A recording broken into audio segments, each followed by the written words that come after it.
Hi, my name's Jason3KB, and today I'm doing Lords of the Fallen on the show. I've got to say thank you so much for all the comments.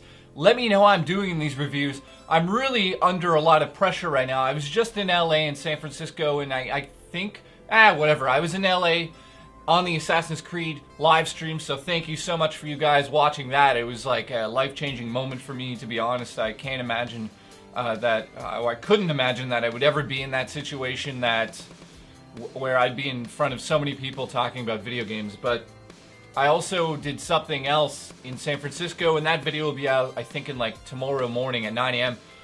It might involve this. It might. But I don't know. I can't confirm or deny that. But thank you so much for the support. So I have to say something. I learned a lot in LA, and I learned that, you know, a lot of people say to me, this is kind of weird to say this, but a lot of people say, like, you should have 1 million subscribers.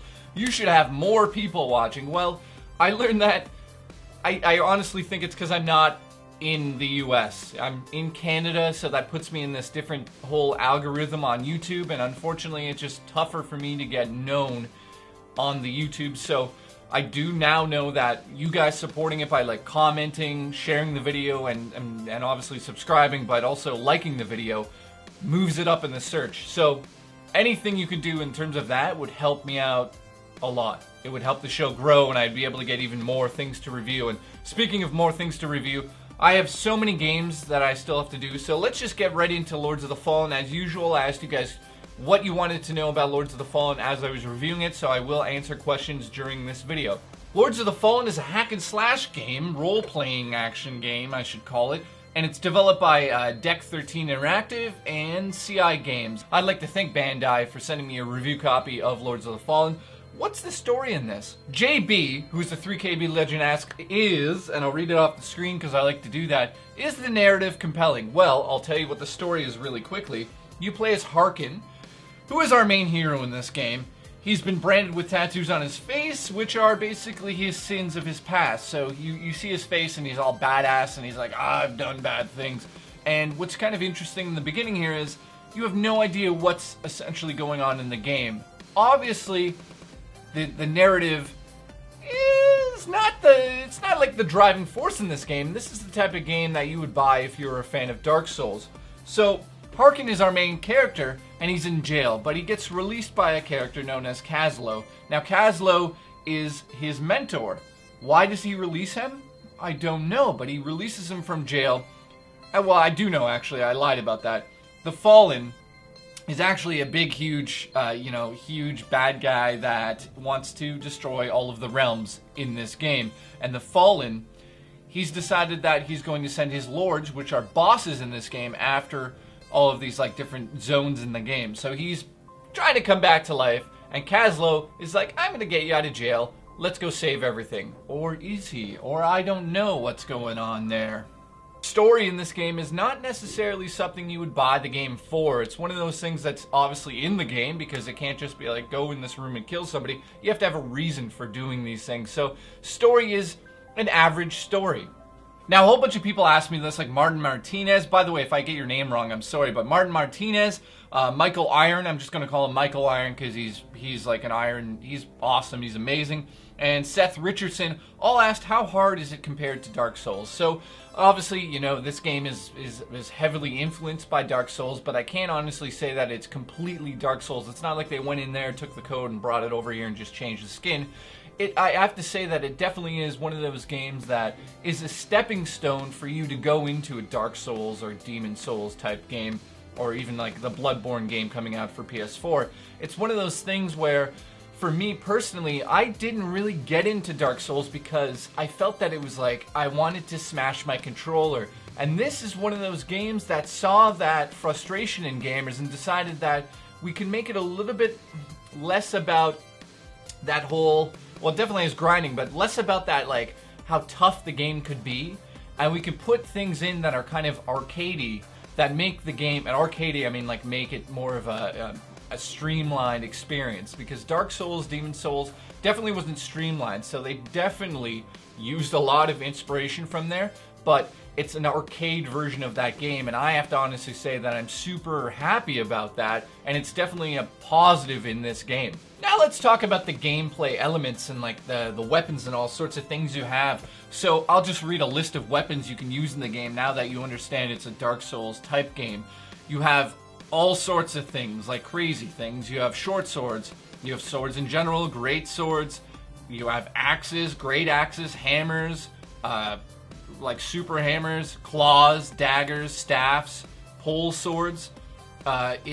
It's pretty crazy. I mean, there's a lot going on in this game. I would definitely say I don't know if it's as much as Dark Souls, Demon Souls, and I know I keep comparing those games, but I have to because it really heavily is influenced by that, but I'm not going to call it an actual ripoff. There's been times where studios don't have the inspiration behind a certain thing. They just go, let's rip that off. Like, you know, Minecraft has a million games that were just like Blockmen and Block Shooter, all because of its success. But this is really, you can see, you know, behind the game itself, there is some inspiration there, and I could tell that they worked hard on this game, and it wasn't just all about, let's rip off the game. It was like, let's create a game in that genre that fits into that genre that's just as fun as that, but not as, you know, difficult, making you want to smash your controller.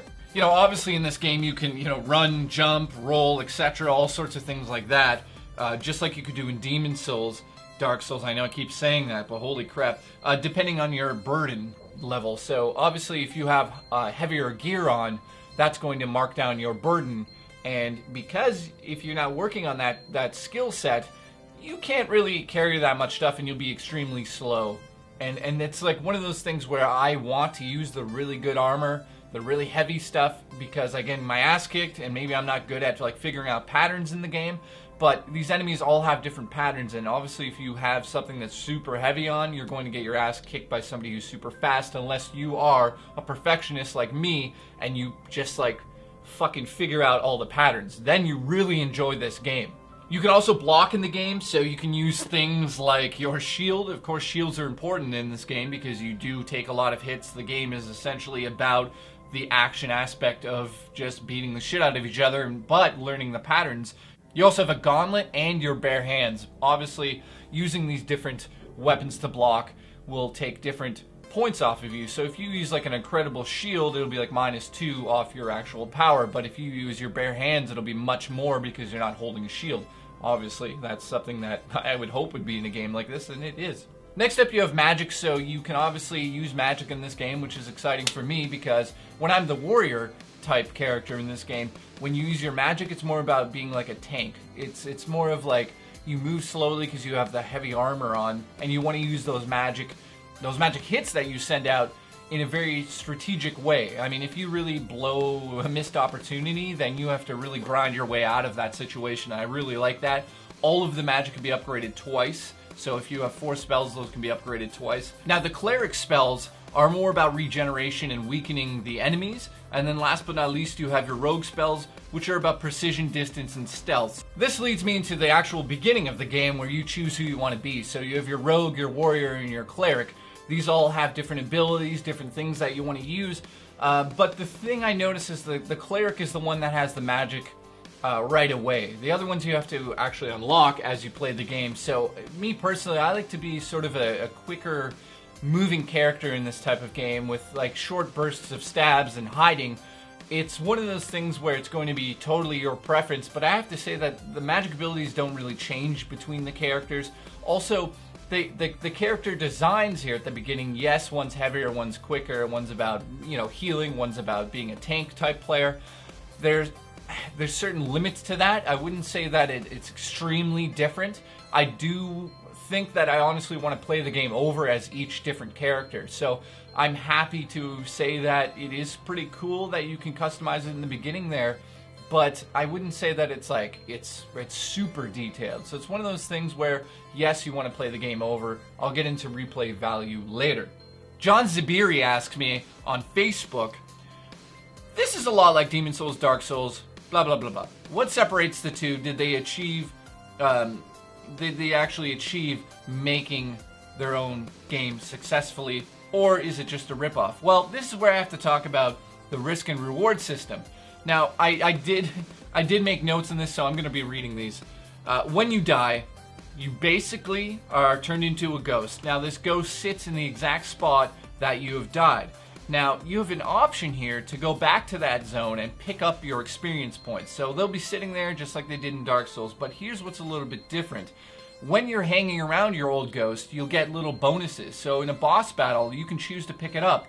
But if you don't pick it up right away, you actually watch your experience points dwindle within that ghost. So say there's 1,000 and you want to just leave it on the ground. It's interesting because you'll get a bonus to attack the boss or whatever it may be, but you're losing the experience that you've built up to get to that point. So it's a kind of a risk reward thing where you're like, I want to get that bonus to kill the boss quickly, but I want to pick up my ghost.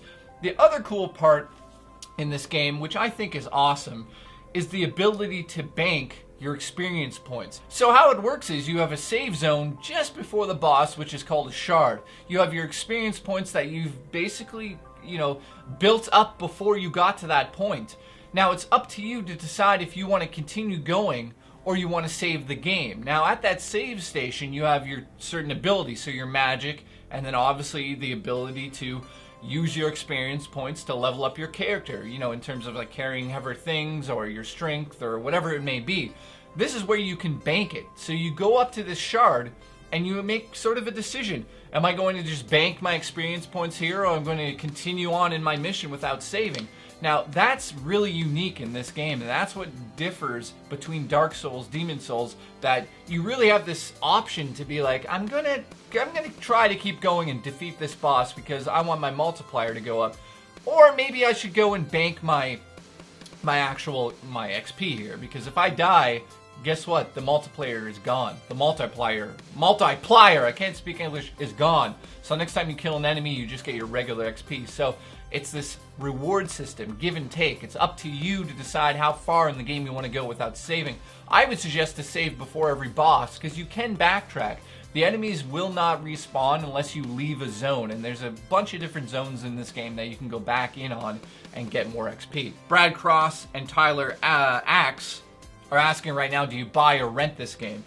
Well, before I get to my final score, I'll talk about the graphics last. I should have, I don't know why I'm going out of order here, but those guys want to know, is it a buy or a rent? Well, it's one of those games that, again, if you've played Dark Souls and you feel that it was too difficult and it wasn't streamlined enough, these guys nailed both of those things. I find that the difficulty is it's right on par of what I want in this hack and slash type game, and I also feel that if you're going to be brand new to the franchise, or this genre I should say, of type of hack and slash game that Dark Souls did start and this continues on, this right here is a stepping stone to really get into those other games.